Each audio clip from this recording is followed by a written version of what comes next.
I feel you.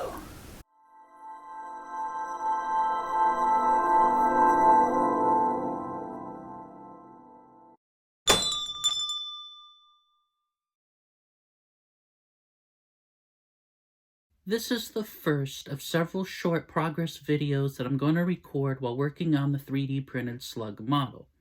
Now, when I received the 3D printed Slug model, it came in raw form just like I asked for. But before it was printed, I was informed that this 3D printed Slug model, due to its size, would have to be printed in 2 separate sections, and that's just fine by me. Before I start working on the 3D printed Slug model, I'm going to go ahead and wash it with warm water and soap just to remove any residue that might be on it. Before I glue the 2 halves of the Slug together, I decided I wanted to pin it so it'd stay more secure.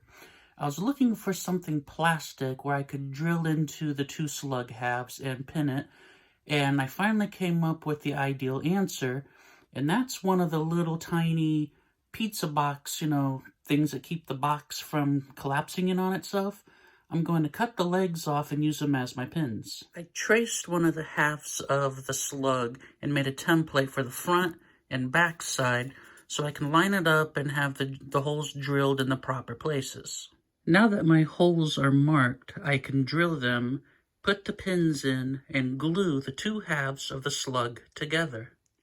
Before I glue the 2 halves of the Slug together, I wanted to test fit to make sure that my pins will line up nicely. Now that the Slug has been glued together, it is now time to fill in the seam and clean it up.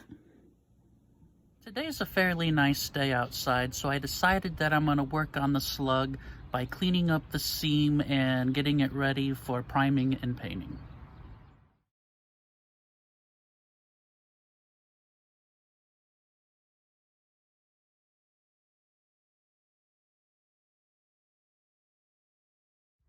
As I'm working on this Slug to clean it up, I'm highly impressed on how smooth and clean the 3D print is, and it's very easy to work with.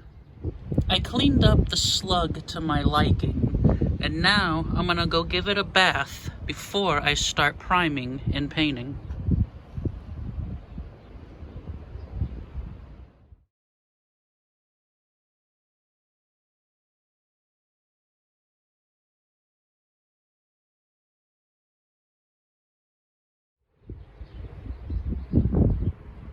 The Slug has been washed and ready for its first base coat, which I'm going to use Krylon Satin Italian Olive.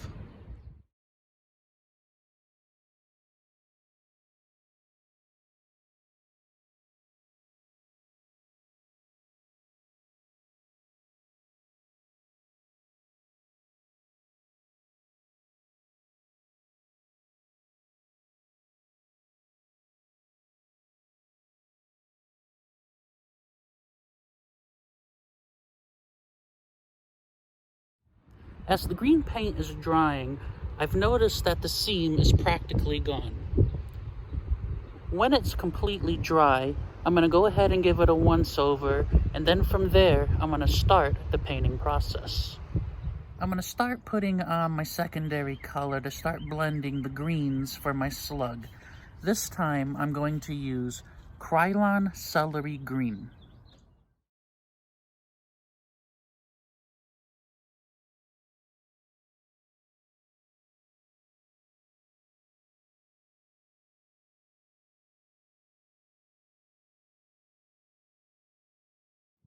Just to give it a little bit of a variety into the color, I'm going to add a second color to it, which is by Valspar, called Satin Everglade.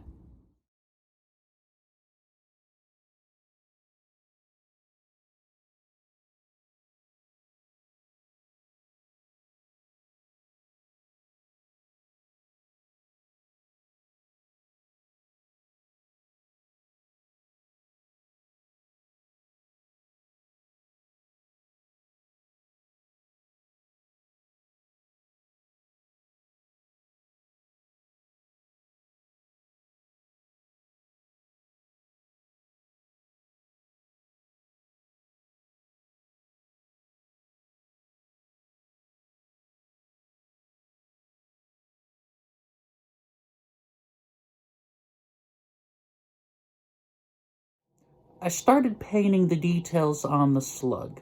Instead of just copying what's shown in the Wizards Unite game, I made my own pattern design.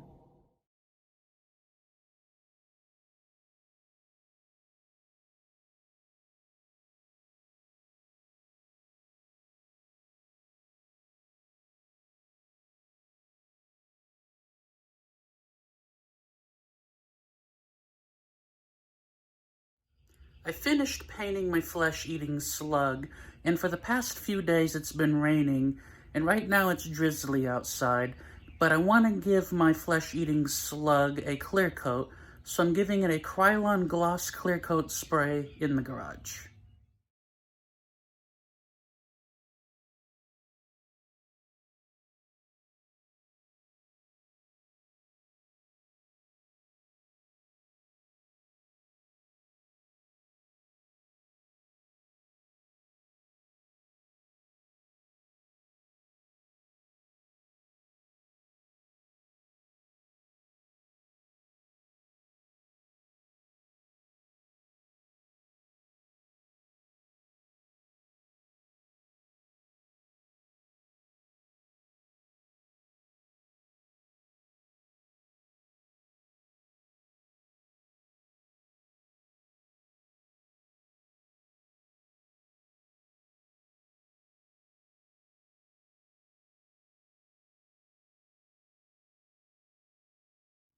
Now that my slug is painted and clear coated, I'm pretty happy with the way it turned out.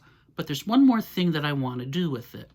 I traced the bottom of the slug and I made a template. With this template, I traced it onto some sticky back felt, which I'm going to adhere to the bottom of the slug just so it has a foot. I went ahead and adhered the sticky back felt to the bottom. The reason I did this is when it's sitting on the shelf, I wanted something to be on the bottom to protect not only the slug, but the furniture that it might be sitting on.